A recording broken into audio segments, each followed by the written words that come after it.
Hello guys! Welcome back to my YouTube channel again. So guys, if you're watching this, please don't forget po to like and subscribe to my YouTube channel. And please don't forget po to hit the bell notification para updated po kayo sa aking future videos. So guys, yung pag-uusapan po natin ngayon is tungkol po sa confirmation code appointment na hindi nyo natanggap after nyo magbayad. Kasi madaming nagtatanong, Ma'am, 2 hours na po yung nakalipas from my payment, hindi pa po ako nakatanggap ng confirmation. Ma'am, 24 hours na po yung nakalipas, 36 hours, 48 hours, and 72 hours. So guys, yan po yung pag-uusapan natin ngayon. So guys, may mga instances po kasi, especially po, pag nagbabayad po kayo through 7-Eleven, medyo delay po kasi yung posting ng payment nyo yan. So, may mga instances naman guys na medyo madali lang po siya. After nyo po bayaran doon sa DFA, after nyo po siya mabayaran sa, like, meron na kayong reference number, pupunta kayo ng 7-Eleven, babayaran nyo po yung DFA. Tapos, after 5 minutes, nakakatanggap na kayo ng confirmation code appointment. Attached po doon ay yung 4 pages na naka-PDF. May mga instances naman din po guys na medyo natatagalan. May mga instances po na aabutan po ng 24 hours, 48 hours, or 72 hours. Kaya sometimes po, syempre, pera niyo po yan, nag-aalala din po kayo. Especially pag wala po kayong experience.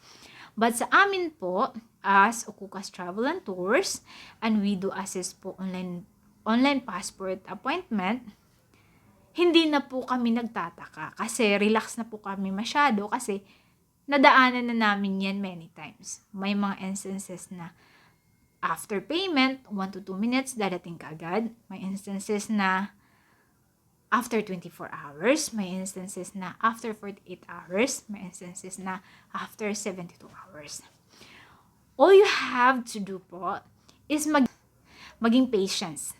Lagyan niyo po ng patience konti. Now, kahit sa GCash po kayo magbayad, ganyan din po yung mangyayari. Kahit saan po kayo nagbabayad, ganyan din po yung mangyayari. Now, ganito po yung gagawin nyo. Kapag lumagpas na po siya guys ng 72 hours and beyond, alam nyo po, from your payment, lumagpas na po siya ng 72 hours and beyond. Ibig sabihin po, 72 hours, 82 hours, lumabot na po siya ng 1 week. Kailangan nyo na pong tawagan si DFA. Kailangan nyo pong tumawag kay DFA hotline para i-follow up po yung application nyo. Kasi kapag once po na follow up nyo yung application nyo, or pwede po kayo mag-email. Kasi sometimes pending po siya. Hindi po siya malocate ng system. So, kailangan nyo pong tumawag para po yung technical team ay ma-forward po nila sa email nyo yung inyong confirmation. So, ganyan din po yung ginagawa namin. Kapag lumagpas na po ng 72 hours, automatically, nag-i-email po kami. But sometimes through email kasi, mahirap po silang ma-reach. So, yung ginagawa po namin ay tinatawagan po talaga namin sila through their telephone. But sometimes their telephone either ay hindi po sila sumasagot. But tiyaga-tiyaga lang po kayo para po follow up nila at saka ma-check nila sa system at saka matanggap nyo na po yung confirmation code nyo. Tapos guys, kasi ngayon, hindi na po sila tumatanggap ng applicant na walang confirmation. Dati po kasi guys, tumatanggap sila ng applicant kahit walang confirmation. Yung pinapakita lang po is resibo, tapos yung valid ID nyo. Resibo ng GCash, resibo ni 7-Eleven, okay lang po yun. Pero ngayon po hindi na kasi, this is the updated one. Hindi na sila tumatanggap ng aplikante na kahit nakabayad na through GCash, through 7-Eleven, na hindi nakatanggap ng confirmation. So, kailangan nyo po talagang maghintay sa confirmation na pinapadala ni DFA. Para po, pagpunta nyo doon sa DFA, ay ready na po kayo lahat. So, pinapapresent na po. Kasi ang dali-dali lang po guys during appearance. Pag once complete po yung documents nyo at saka walang sabit, dali lang po masyado. Pag punta nyo doon, i-scan nila yung barcode. Then check after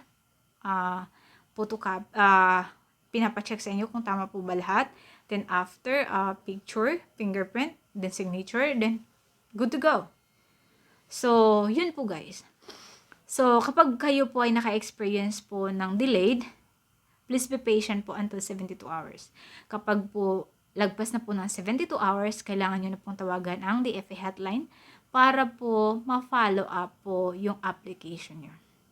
So, don't go po sa DFA na wala kayong natanggap na confirmation code kasi papabalikin lang kayo niyan. Dati kasi tinatanggap, but this time, hindi na po. So, I suggest, huwag niyo pong sayangin yung oras niyo. Kapag lagpas na po ng 72 hours at wala pa din po kayong confirmation na natanggap, please call the DFA para ma-follow up. Then, after that, isasend naman nila yan right away. So, if you have some question guys, please don't forget to leave your comment down below and I will try to answer as much as I can. Goodbye!